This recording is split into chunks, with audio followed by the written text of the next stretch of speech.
নতুন ভবনেও যে পরিমাণ অপরিষ্কার অপরিচ্ছন্ন, পুরাতনের কথা তো বলতেই নাই। রুগী নিয়ে আসতে এসে নিজেরাই অসুস্থ হয়ে যায়।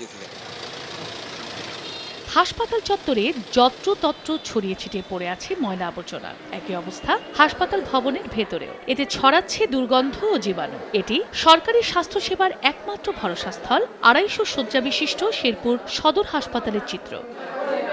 ২০১৯ সালে ১০০ থেকে ২৫০ শয্যায় উন্নীত হয় হাসপাতালটি। বাড়তে থাকে রোগীর সংখ্যা। তবে প্রতিষ্ঠানটি পরিষ্কার পরিচ্ছন্নতার দায়িত্বে রয়েছেন মাত্র ২২ জন কর্মী। হাসপাতালটির ময়লা আবর্জনা পরিষ্কার পরিচ্ছন্ন করতে হিমশিম অবস্থা তাদের। দুর্গন্ধে অসুস্থ হয়ে পড়ছেন রোগী ও তাদের সঙ্গে আসা স্বজনরা। এখানে একজন মানুষ, সুস্থ মানুষ যদি এখানে আসে, সে ১ ঘন্টা বা ১.৫ ঘন্টা অবস্থান করলে সে আস্তে আস্তে অসুস্থ হয়ে যাবে। নতুন ভবনেও যে পরিমাণ অপরিষ্কার অপরিচ্ছন্ন, পুরাতনের কথা তো বলতেই নাই।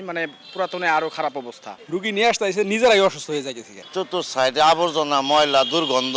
অটোমেটিক বিকাশ করতে সেট করুন অটোপে। বিকাশ থাকলে আর কি লাগে।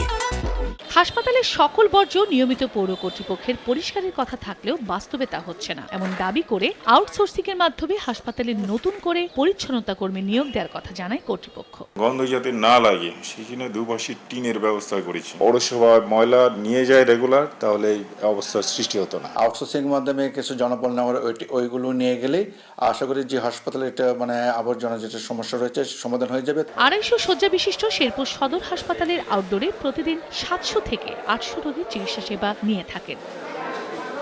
সময় সংবাদ, শেরপুর।